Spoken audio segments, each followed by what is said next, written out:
You're listening to Beyond Wellness Radio, bringing you the cutting edge in health, nutrition, and sports performance. Stay up to date and listen anywhere, anytime on your computer, tablet, or smartphone by subscribing on iTunes. Catch your hosts, Dr. Justin Marchegiani and Barris Harvey, as they answer your burning health questions as well as interviews from world-renowned guest experts. For more Beyond Wellness Radio, go to beyondwellnessradio.com. Welcome to another awesome episode of Beyond Wellness Radio. In today's episode, we are interviewing Steve Wright of scdlifestyle.com. Steve is a health practitioner. He's also known as a poop specialist in our space, as he struggled with severe IBS and digestive problems, now helps other people fix their gut. So how's it going today, Steve? Great, man. Thanks for having me on. Yeah, it's awesome to have you. How's it going today, Dr. Justin? It's going great, Barris. I'm really excited for today's podcast. Yeah, definitely. So, Steve, I gave a little quick introduction, but for the people out there who don't know about you, could you give us a little bit of background about your story? I know one thing that I like, we actually just did an interview with Garrett, and he had a different, like, an engineering background, and you also did some electrical engineering in the past. Could you tell me about your background and how you got led into this health space?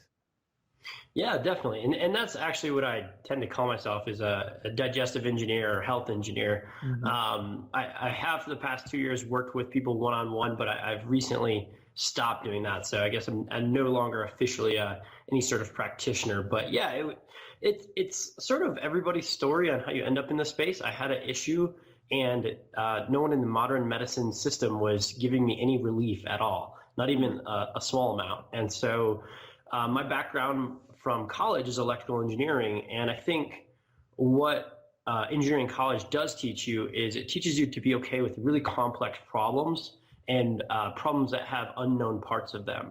And so once I really realized that food was a big key to my digestive issues, I had really, really bad IBS with gas and bloating that was like so bad it would make me want to cry.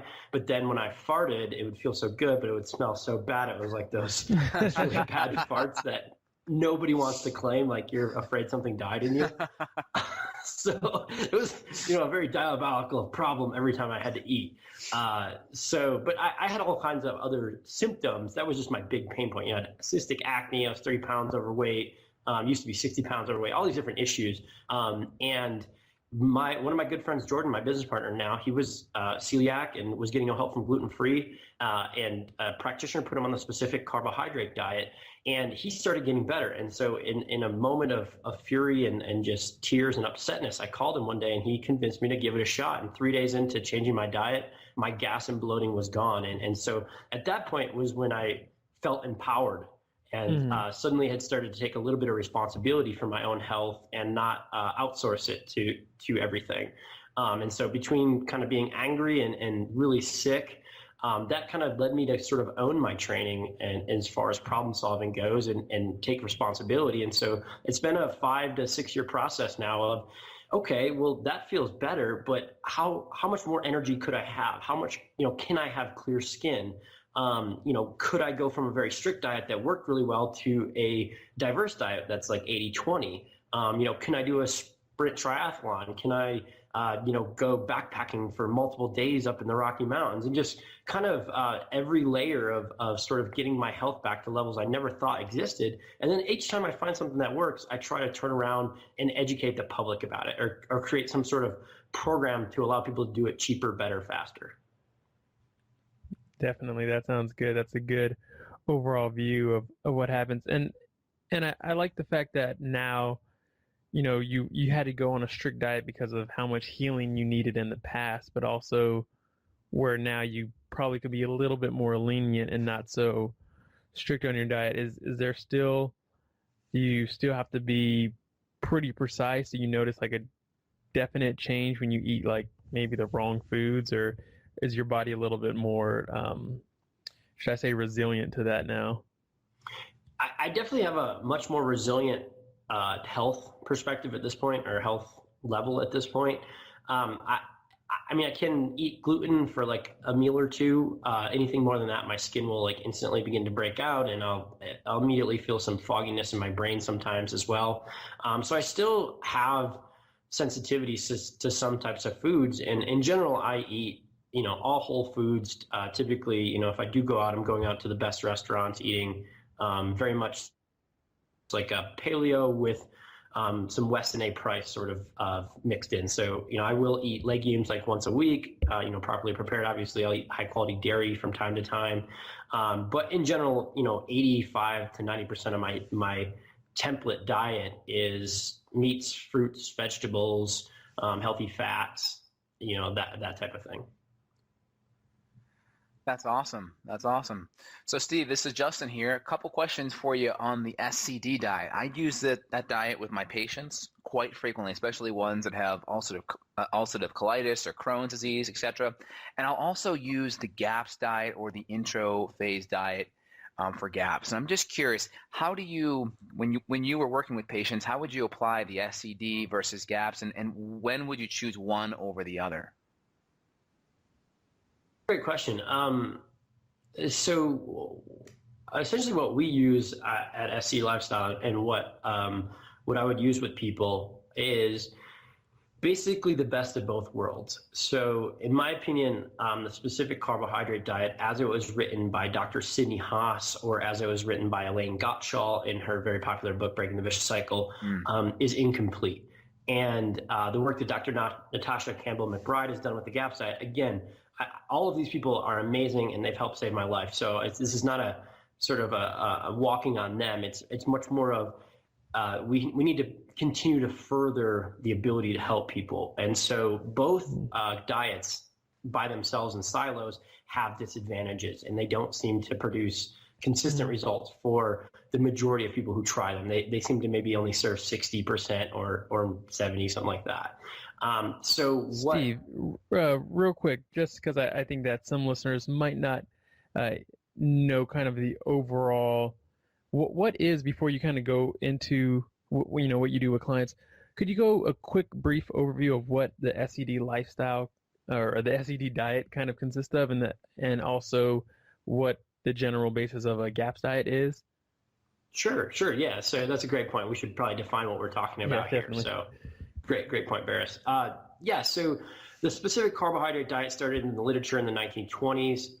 Essentially, the diet as it was written through those various evolutions I just mentioned is a diet that's processed food free, additive free, grain free, and polysaccharide or disaccharide free.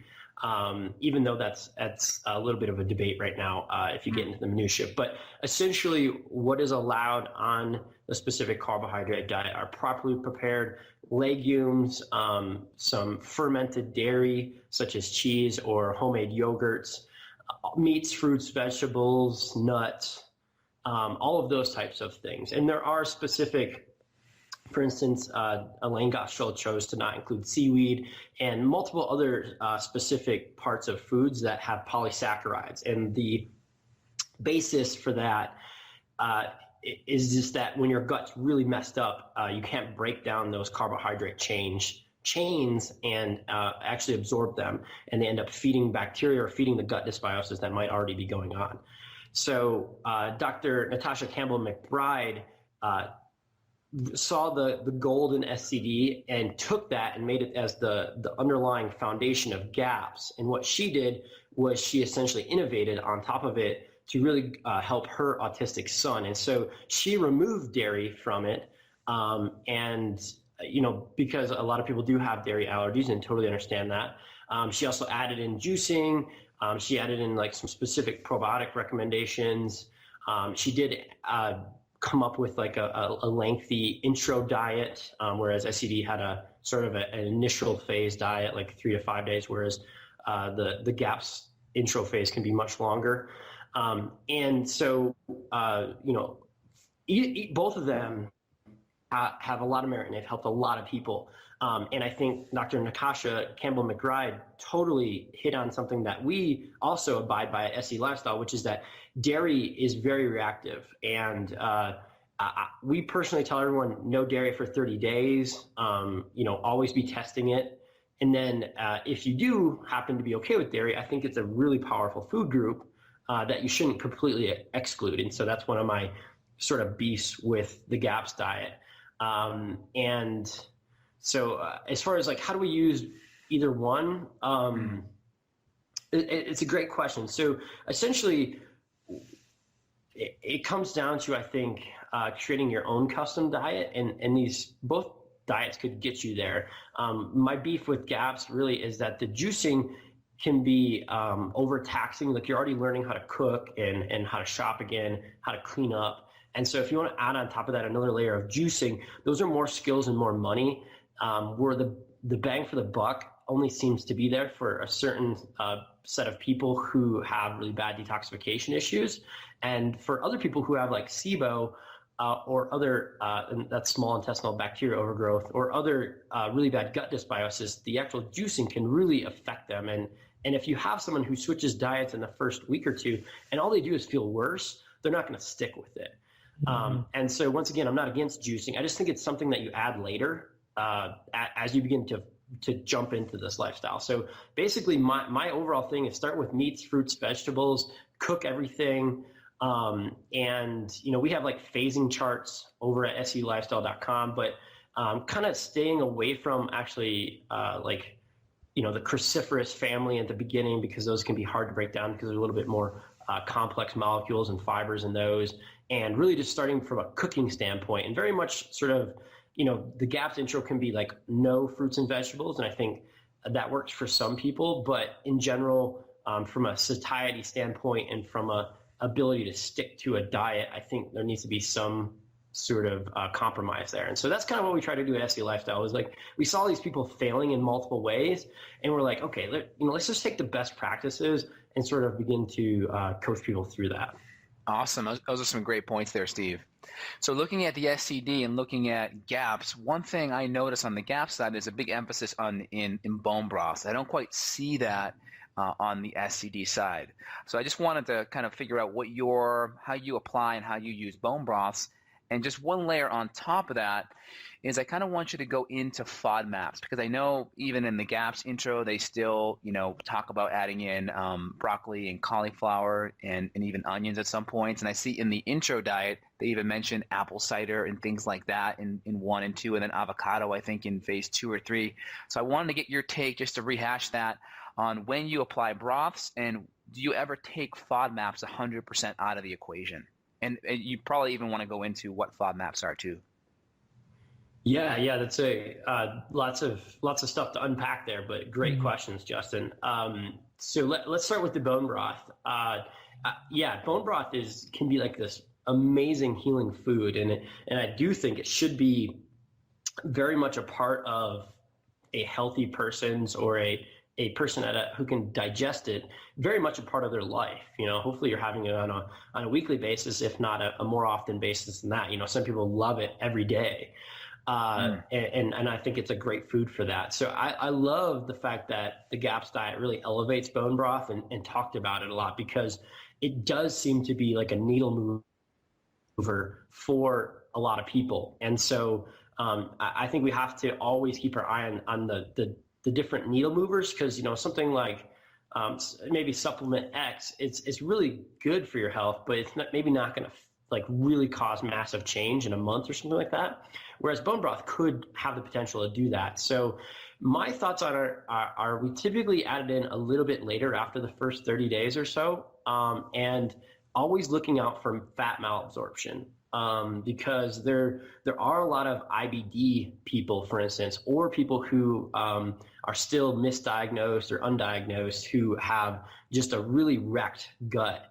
And bone broth for them is like death soup, like drinking it just, makes them want to cry.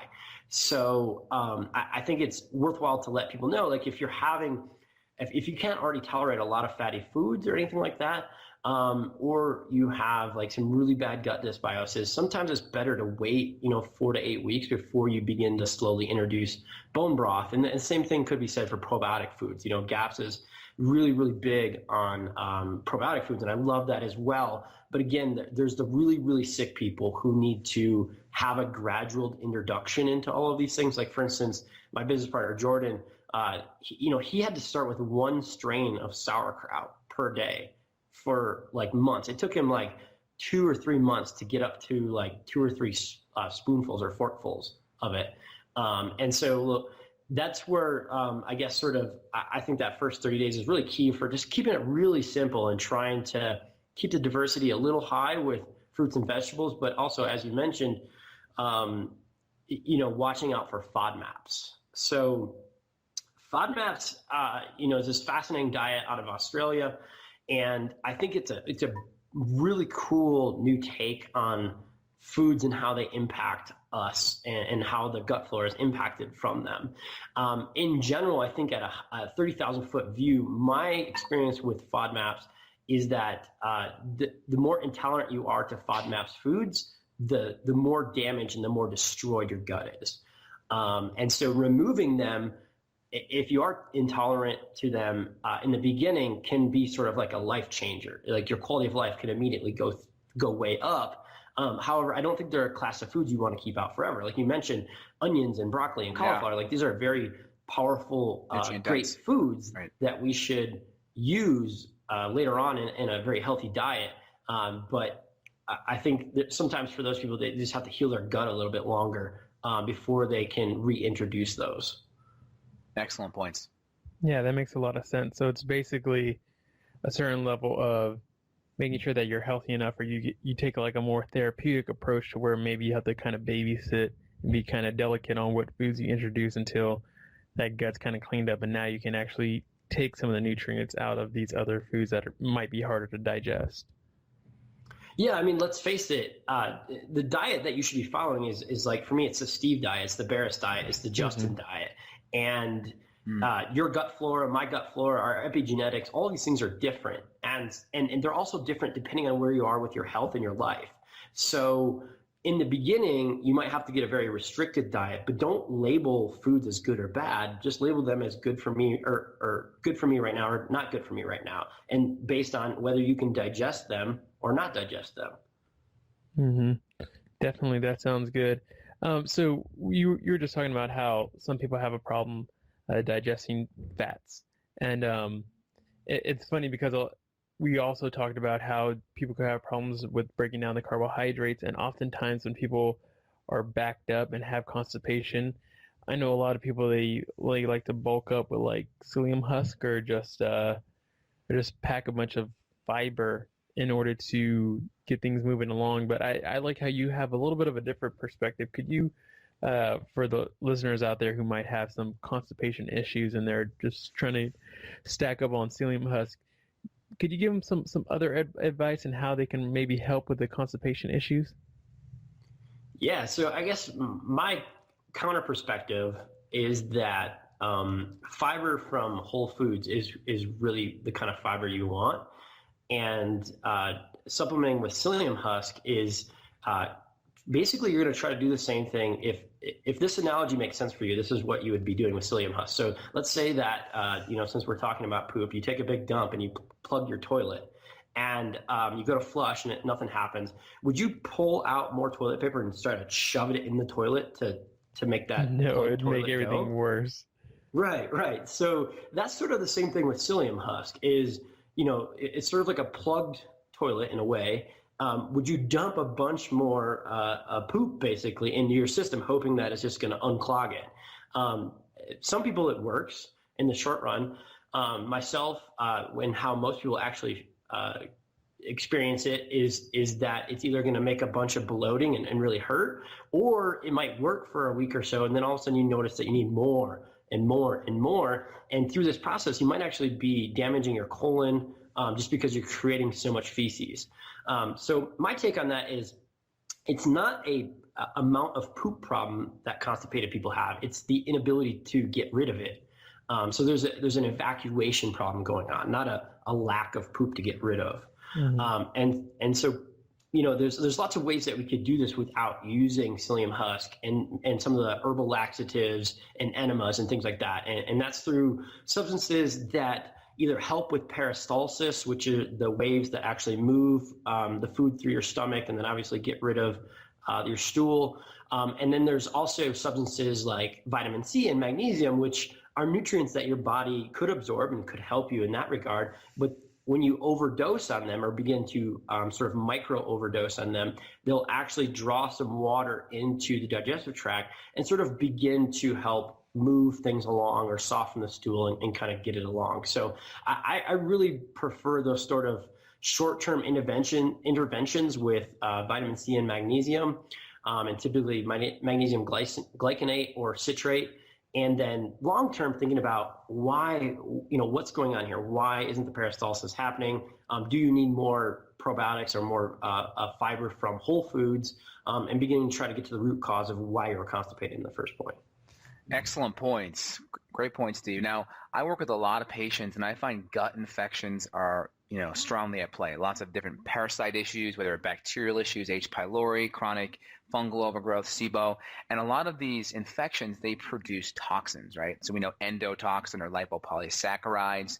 These are produced from a lot of the gram-negative bacteria, and these can disrupt a lot of those peristaltic waves, or kind of like if you were to get the last bit of your toothpaste out in your toothpaste, you roll it up. That's kind of how your intestine works. So can you talk about how, kind of in your role working with patients, being a clinician, how these infections really kind of muck things up, if you will? So, just to clarify, I don't have a medical license or anything, so I was just a health coach. But the clients that I worked with,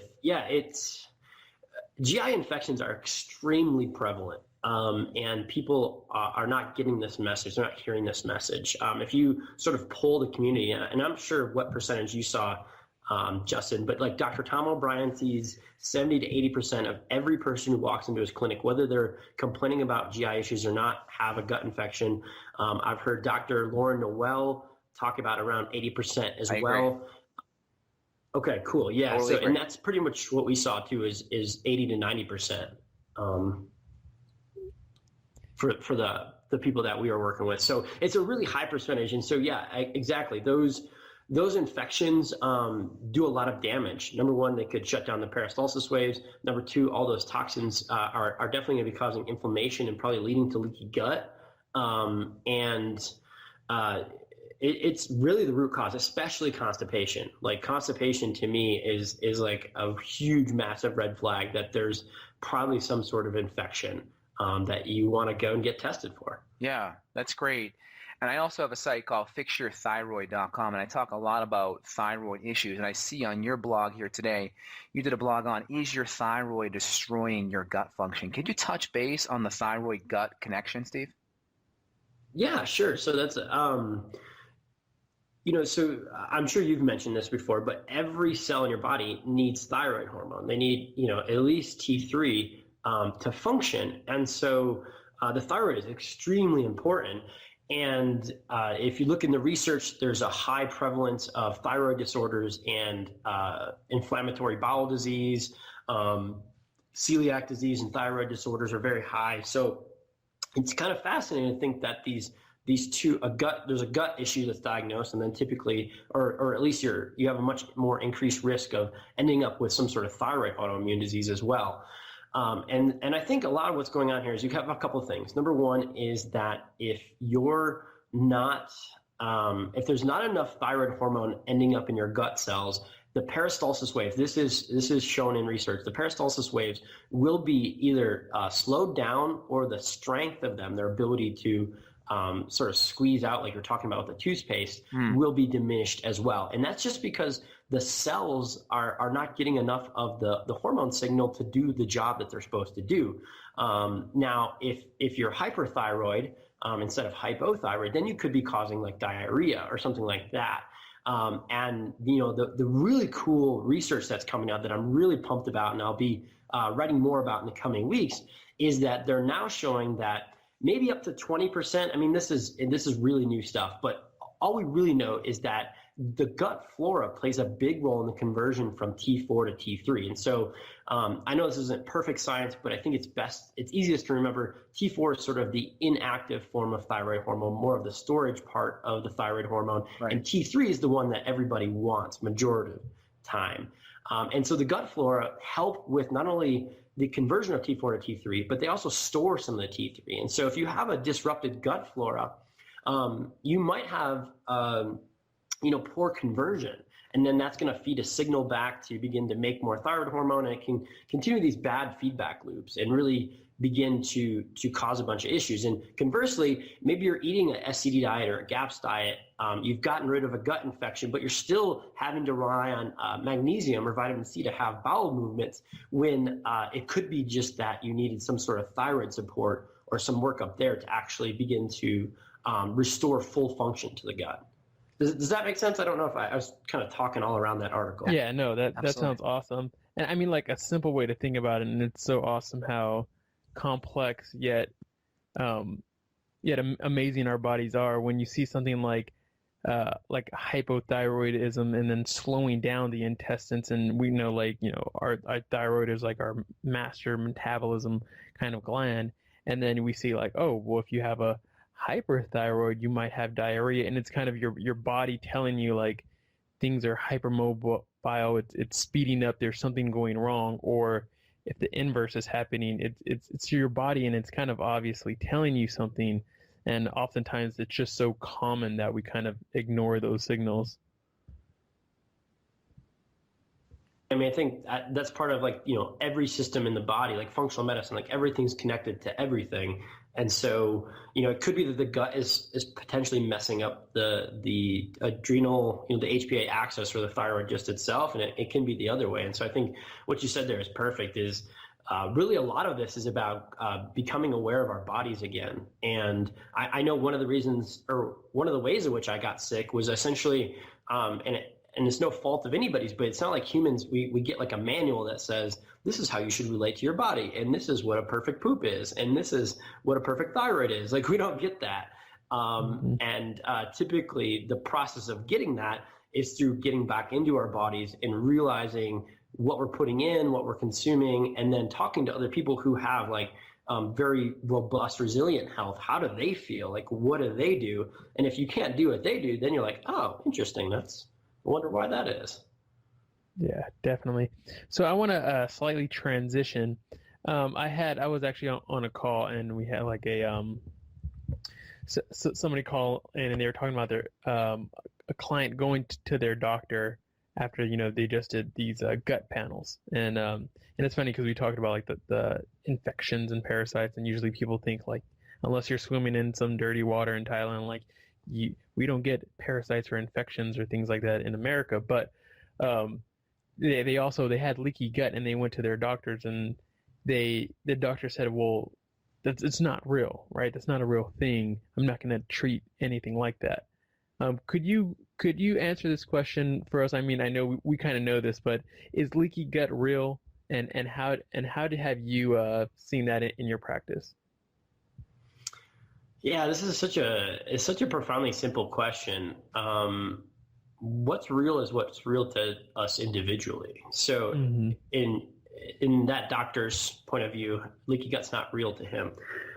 I don't know what his basis of medicine is or how he functions in this world, and I'm here to judge him. But let's say, for instance, you just went to PubMed, which is, if people don't know, that's a big search engine for all the research that's going on in the medical community. If you type in intestinal permeability, which is the medical term for leaky gut's kind of like the slang term, you'll find well over 10,000 research papers that reference it.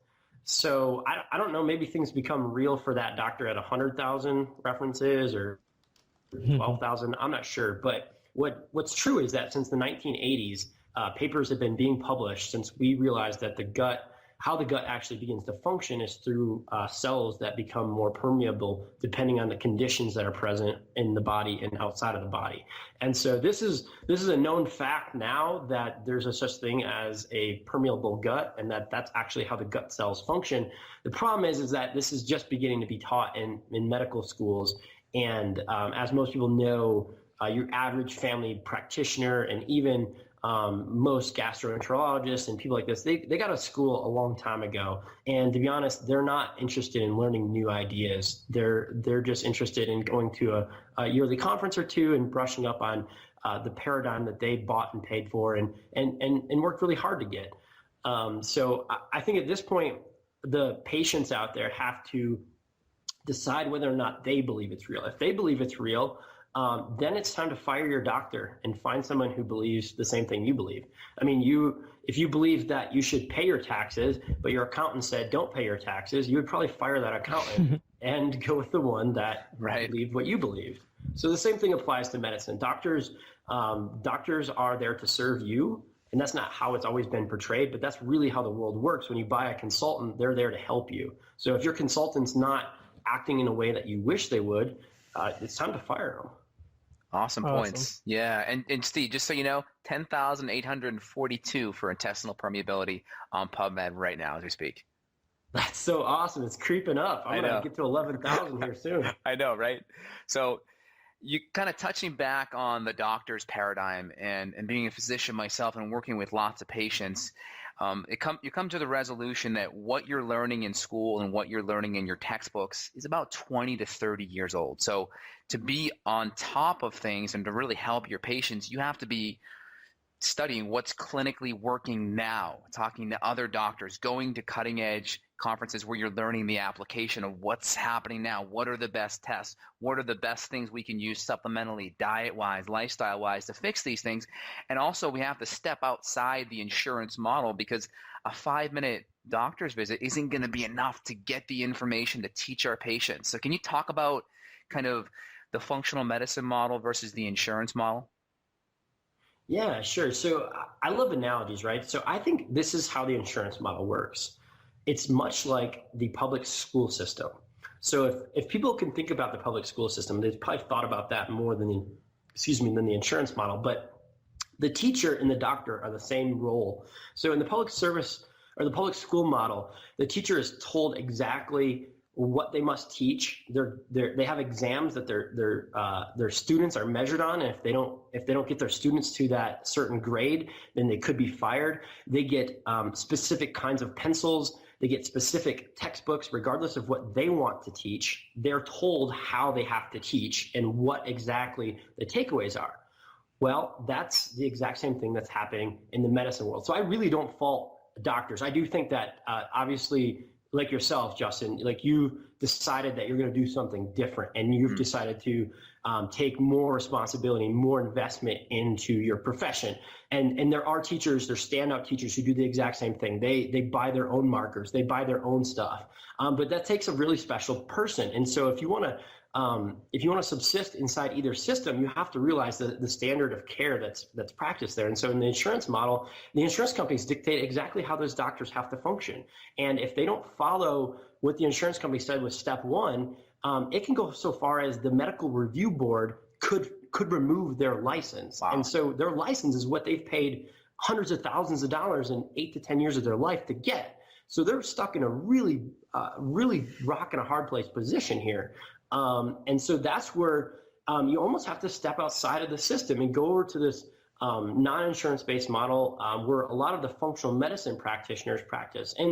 And I think there's another distinction there that we should make, which is that I think the insurance model is really built around care, and it's about solving the immediate pain, but no time is spent on why are you in pain or how did you get here. Whereas in the functional medicine model, which is typically outside of this insurance model, so that physicians like yourself can actually spend 30 minutes, an hour, more time than that. You actually have time in your day probably to research the tough cases and figure out the newest and best models, or reach out to world-class practitioners who are doing something different that no one's heard of yet to help these people. And that model is really about why is this happening in your body? Because you might have acne and depression and a little bit of constipation, and your knee might hurt a little bit. But in the insurance-based model, you're probably going to have a physician for each one of those things. You're going to have a dermatologist, you're going to have a neurologist, you're going to have a gastroenterologist, and you'll probably have some sort of orthopedic surgeon or something on your team. And none of these people talk to each other. And then in the functional medicine model, you could go see someone and they'd be like, oh, actually, all that stuff's related back to, it looks like your gut and your hormones are off. Mm-hmm. And so if we fix both of those, all of that stuff will go away. And so I think that's also a big distinction between the two models. Is one model's silo and specialty focused, and the other model is like, wait, everything's related. It's all the system. And so if I tweak something over here, it's going to affect something else over here. Absolutely. And I know I'm constantly learning, and I found the SED lifestyle phasing chart through you guys, through your site, and I've been using that with my patients for the last year, and that's really worked wonders. So I appreciate that, that contribution you made. Oh, thank you so much. Yeah, really, and this is probably both of you guys' kind of thoughts. I just want to create the stuff, I'm in this for myself as well as for everybody else, but I really want to create tools and blog posts that I wish I would have had 7 years ago. Because it's inexcusable that more people don't know about this stuff. So that's like a rule that I have about what products and what things we put on the market, what blog posts we publish, is if this wouldn't serve me 7 years ago, like, we're not going to do it. Love it. I love it. And right now, there are lots of people out there that are trying to get answers, right? They're trying the diet stuff, and they're also curious about functional medicine lab testing. So I know there's a lot of ways that you can spend a lot of money on lab testing and maybe not accomplish a whole bunch. So there's certain tests out there that may not get you the underlying cause of what's driving things. So what would you think key foundational lab tests that you would recommend? And again, there are exceptions to every rule. Like, a lot of times people think food allergy testing is a waste, but some people it may be beneficial. What tests do you think are key and foundational to addressing maybe chronic gut and or fatigue issues? Yeah, that's great. And you're right. There's outliers on everything we talk about in the world. There's an outlier. So from my point of view, again, kind of like if you take sort of my engineering mindset of how do we get the most bang for our buck, and what are the biggest needle movers regarding diet, and we can apply this for tests too. And so when it comes to tests, I think the first thing is getting a good handle on a salivary adrenal panel, like adrenal stress index is what they're called, for your hormones. Because we talked about thyroid earlier in this podcast, but what a lot of people are just learning or don't know about yet is that as long as you don't have an autoimmune condition with the thyroid, a lot of it could be handled just through fixing your adrenal glands. And then a lot of sort of other sex hormone issues can be taken care of if you really get those guys working properly and the feedback loops working properly. So I think number one, working with a physician who can screen you for autoimmune markers, that is a really needle mover test. And some people do that through like Cyrex Labs. Other people can do that through blood testing. I think those are really big needle mover tests, because if you find that's huge in this whole grand scheme of things, and what you're going to eat and what you should go after. I think the salivary index, BioHealth is the trusted lab that I like. I've tried a lot of labs out there, and I've run panels. Do you agree? I 100% agree. Okay, great. Yeah. So I've run panels, and I'm not going to name any other labs, but almost every other big lab you've ever heard of, I've run side-by-side panels, and BioHealth always seems to line up with symptomology for people. And so that's who I trust for the salivary hormone stuff. And then the next big thing is a GI infections test or two. So here's a fascinating nugget that's not only fascinating, but extremely frustrating. We did over 400 case studies where we had people doing a BioHealth 401H, which is a stool test for infections, versus other labs' stool tests. And so we just essentially said, this is the model in which we do. If you want to work with us, because of what we've seen, you have to do these two tests. And that means basically double the money. And we found somewhere around 70% of the time, roughly, give or take 10%, they were off. In other words, one test caught some bugs that made sense and the BioHealth didn't, or the BioHealth caught them and the other test didn't. And so that's really frustrating, but it's a very interesting point, which is that you want a practitioner who not only uses sort of the same base testing, but also sees a lot of these tests, because tests are not perfect. There's nothing about any medical test out there that's perfect. Even cholesterol testing is very imperfect. And so you need a practitioner who understands the subtleties and the limitations of testing. So when it comes down to needle mover tests, I would definitely go with, a BioHealth saliva panel, at least a 401H from BioHealth, and then, combine that with maybe another one out there, Genova or Dr. Dad or somebody like that, another trusted lab. And then however your doctor prefers to screen for autoimmunity. Awesome. So I know you mentioned the false negatives with the kind of the GI testing. are you going to, I know you might not treat in a specific way if you don't find anything, but are you still going to kind of go about it the same way if somebody's having a lot of symptoms of an infection and you're not finding anything? Are you still might do some kind of protocol that's still geared that way just in case it was just a false negative? Yeah, definitely. I definitely, talked with people about that in the past, excuse me. And I know a lot of other high, really respected functional medicine practitioners do the same thing. The issue with that is that you don't know, you have to then use sort of like a broad protocol. You can't target a specific type of bug. For instance, if it was H. pylori versus SIBO, those are two different programs, or, Indolamax NA or E-histo or something. Every one of those people or every one of those infections has a specific protocol that works really well for it. If you get a false negative, but you still think that there's an infection there, I think it's still worthwhile at that point to use some sort of broad spectrum based protocol and then follow up with testing again. So just because you had one false negative, here's a crazy story for you guys. So I've had low stomach acid since I started this whole journey. It was one of the first things that I figured out that nobody was talking about. And I'm like, oh my gosh, if I take betaine HCl, like I start to have this amazing poops, and I don't burp anymore, and I don't have indigestion anymore. It was this amazing thing. And so ever since then, that was like 7 years ago, I'm like Googling and trying to figure out like what causes stomach acid to be low, to be suppressed.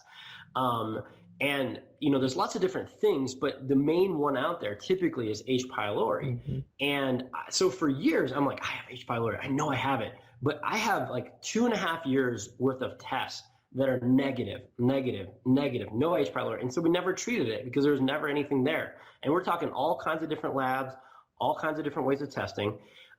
But as I got healthier and healthier, I did another stool test, and then eventually I did get a positive for H. pylori, and treated it. And now I don't need any sort of stomach acid boosting support unless I'm under a really bad stressful situation.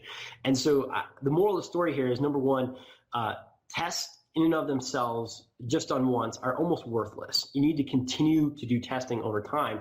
And there's conditions such as crypt hyperplasia, which may have been happening in my case, or there's maybe this idea in my head, this theory that as you begin to solve root problems, as I began to increase my immune system through fixing hormone dysregulation, all of a sudden that infection became active enough to actually find it on a test. And so I really think it's a fallacy to think that you can test once and figure this all out. Yeah, that's a great point. And I recommend lab testing just for preventative medicine maintenance, just once a year, at least a gut test, even if you're healthy. I know when I met my fiance, for instance, she had 15 years of IBS issues, going to the ER, being scoped many times. And when I first treated her, she had a blastocystis hominis infection. We removed that infection, half the pain gone. Then we tested again, H. pylori. Then it was cryptosporidium. Then it was a worm infection. Then it was Giardia. She had 7 or 8 infections layered in the crypt. So if all of our listeners can just open the palm of their hand, think of the fingers as like the villi, and then where the finger gaps meet the palm of the hand, that's like where the crypts are, and these infections get burrowed up in there. So based on your experience, Steve, what do you think the most common and most virulent strong infections that you see out there are? Well, I just want to echo exactly the advice you just gave, Justin. I do the exact same thing. I actually just ordered $2,500 worth of preventative testing. Nice. And I do it every year. And that's part of my budget. That's part of how I look at healthcare and taking responsibility for my health these days is I have a catastrophic health insurance policy, but then I also have, I have that deductible covered in savings. But every year I budget $2,000 to $3,000 worth of preventative testing just to make sure I'm on the right track. Because if I can catch this stuff, I'll never even use that deductible unless I, have some sort of acute problem that happens through sports or accidents or something like that. Love it. So I can't echo that enough. Love it. So back to common infections. Yeah. So, I would say like out of the 600 or so case examples I can pull from, blastocystis hominis is a huge one. Let's see what else. H. pylori was another really, really common one. Entamoeba coli is another really common. I would say those three are probably the most common that I saw on a regular basis, along with SIBO. Excuse me, I should definitely throw small intestinal bacteria overgrowth in there because that is super common. Yeah, yeah. And then when you're looking at patients, because I have the same thing where sometimes the lab work doesn't come up positive and you're like, what are you going to do? What are the clinical markers and signs that you may look to say, well, there's still something wrong? Maybe they cut out FODMAPs and they have an improvement. What other clinical markers would you look at outside of just lab testing?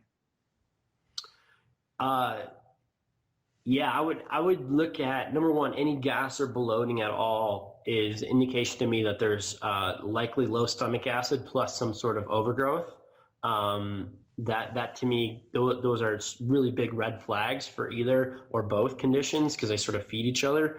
And the other, I would guess okay, so if you're using supplements that physically alter the way in which the intestines work, that would be things like digestive enzymes, beta-NaCl, ox bile, vitamin C, magnesium if you want. So the first three are more about stopping diarrhea or helping constipation, and magnesium, vitamin C, laxatives, things that improve constipation. If you're not having perfect poops on a really healthy diet, like a whole foods diet, like any of the diets we've talked about so far, you're still having loose stools or constipated stools, that's all we really need right there. The other thing is if there's any autoimmune markers at all, I'm automatically thinking GI infection. And yeah, I would say, any autoimmunity, any sort of GI distress at all. And then lastly, really, if things just seem complex, like you've been sick for a really long time, then typically I'm assuming you have multiple areas of your body that have been downregulated over time. And part of that is just going to be the gut. So maybe it wasn't always the gut. Maybe it started with some thyroid and adrenal stress, and then you lost your immunity, and then you just picked up a gut infection. So now you're presenting as chronic fatigue or multiple chemical sensitivity or fibromyalgia. And for instance, fibromyalgia, there's 70%, some studies that show 70% of people with fibromyalgia have SIBO. So any of these sort of complex syndromes and undiagnosed problems like IBS, immediately I'm thinking, this person is of high chance of having a gut infection of some type. Yeah, definitely. That makes a lot of sense. And real briefly, I know we're coming closer to the end of our episode, but if you can go over, because I know SIBO is a really big issue that's starting to pop up a lot more now. For those of our listeners who aren't too familiar with it, I know, Dr. Justin, you recently did a video on SIBO.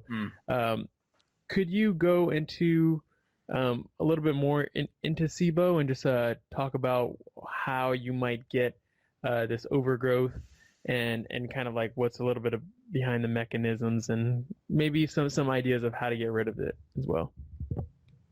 Yeah, sure. So small intestinal bacterial overgrowth is essentially you're having too much bacteria in the small intestine.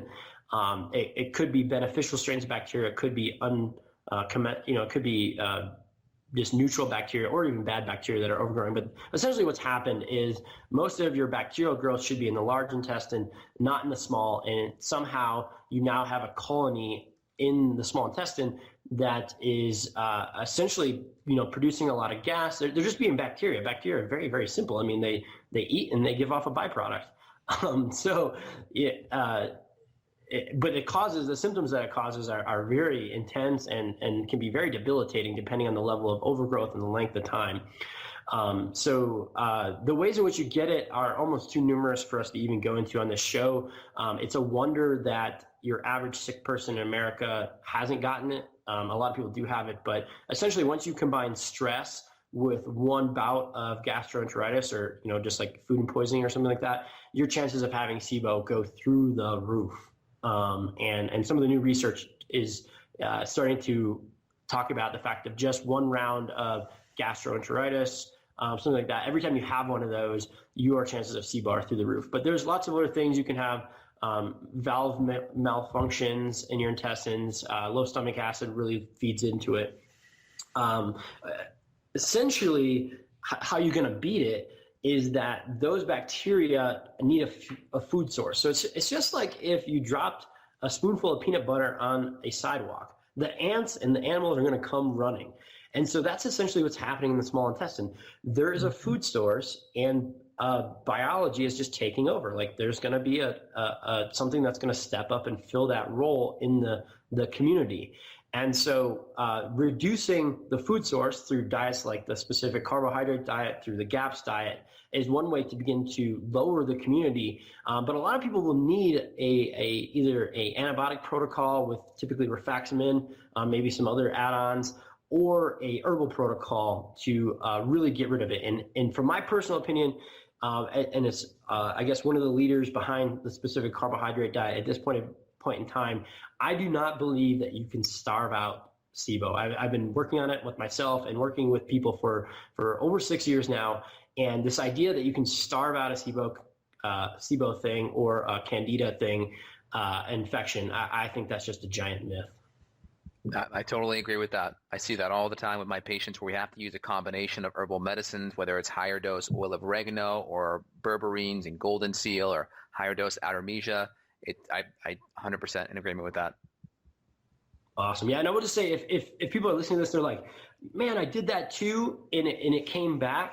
The first thing I'm thinking is your immune system suppressed, and it's probably your hormones. So I think a lot of the reoccurrent Candida people out there, the reoccurrent SIBO people out there, if your functional medicine practitioner hasn't been focused in on your hormones and your immune system, I think that's why a lot of the reinfections or the colony just overgrows again. Mm-hmm. Definitely. I like the analogy you made earlier with the, you drop something on the floor, all the bugs and the ants are going to eat it. It's kind of like if your body's not able to break down what you have, something else will. And then so, yeah, and it's hard to say like, oh, we'll starve it out. Well, they're still there. You still have to find a way to get rid of them. So definitely I've looking at research, I've seen the same thing. So yeah, awesome. I would totally encourage people to check out Dr. Allison Seebecker over at SIBOinfo.com. She's proven that these bacteria can live on fats, they can live on proteins, they can live on the mucus that we generate. So this idea of starving them out is just, it's not a reality based on the new science. Well, his name is Steve Wright. You can find him at scdlifestyle.com. As a physician myself, I highly recommend everyone go and download Steve's free quick start guide. I use it with my patients. I recommend it to all my patients. So everyone go out there and get that right away. Steve, is there any other ways our listeners and viewers can find out more about what you do? Yeah, I mean, if you're looking at starting the SCD or GAPS or something like that, or you're having a lot of that stuff, I think the quick start guide is great. If you're someone who's beyond that at this point and you've already tried these types of diets, but you're looking for the next level of information, we recently created a new site called solvingleakygut.com. And on it, you can go there and you can take a free quiz, sort of taking your risk factors into account to see what your chances of having a leaky gut are. And at the end of the quiz, you'll answer a question about what's your number one complaint right now. Is it digestive related? Is it hormones? Is it energy, skin, that type of thing? And when you take the quiz, you only get the results for free, but you also get a 60-minute interview on whatever your top health complaint is. So I would say that what we tried to do is kind of create two different sites. One site for the people who are sort of just getting started with this, more of the beginner stuff for free, and then Solving Leaky Gut is more for the advanced people who are on the train of autoimmunity and have had gut issues for a long time. Thanks so much, Steve. We appreciate it. Thank you so much for having me on the podcast. It's been a great discussion. Yeah, we'll have you back very soon. Got a question for Dr. J? Go to beyondwellnessradio.com/question. Then tune in to hear the answer. Also, if you like the show, review us on iTunes. For more Beyond Wellness Radio, go to beyondwellnessradio.com.